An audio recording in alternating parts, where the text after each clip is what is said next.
অনেকেরই সারা বছর ধরে নাক জ্যাম থাকে, সাইনাসের সমস্যা থাকে এবং এটা শীতকাল আসলে আরো বাড়ে। তো যেহেতু অনেকেরই সারা বছর থাকে, লং টার্ম ধরে থাকে, নাক জ্যাম থাকে বা বিভিন্ন সাইনাসের সমস্যা থাকে, তারা দীর্ঘ সময় ধরে টানা 1 মাস 2 মাস 6 মাস হ্যাঁ এই ধরনের ওষুধ ইউজ করে, যে অক্সিনেক্স, আফরিন, রাইনেক্স অর্থাৎ অক্সিমেটাজোলিন, জাইলোমেটাজোলিন, অ্যান্টাজল, এই ধরনের ড্রপগুলা সে কন্টিনিউয়াস ইউজ করতে থাকে। আসলে এই ধরনের ড্রপ, নাকের ড্রপ বা নেজাল স্প্রে কখনোই লং টার্ম ইউজ করা উচিত না।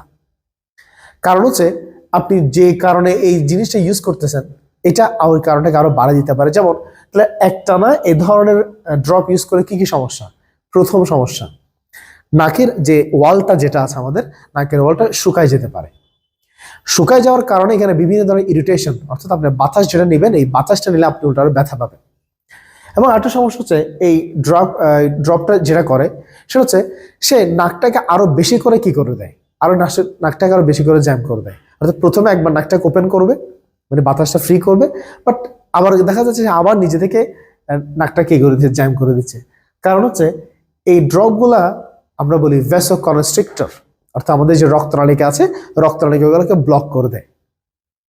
যেহেতু রক্তনালিকা ব্লক করে দেয়, তাহলে এই এলাকার মধ্যে সে আরো জ্যামটাকে আরো বাড়া দিতে পারে।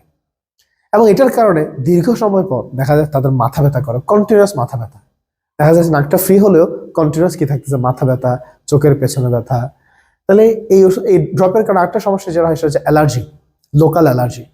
তাহলে দেখো যারা দীর্ঘদিন ধরে এই ড্রপগুলো ইউজ করে তাদের নাকটা শুকায় যেতে পারে, নিঃশ্বাসের সময় ব্যথা পেতে পারে, অ্যালার্জির সমস্যা থাকতে পারে এবং সেটার কারণে মাথা ব্যথা হতে পারে।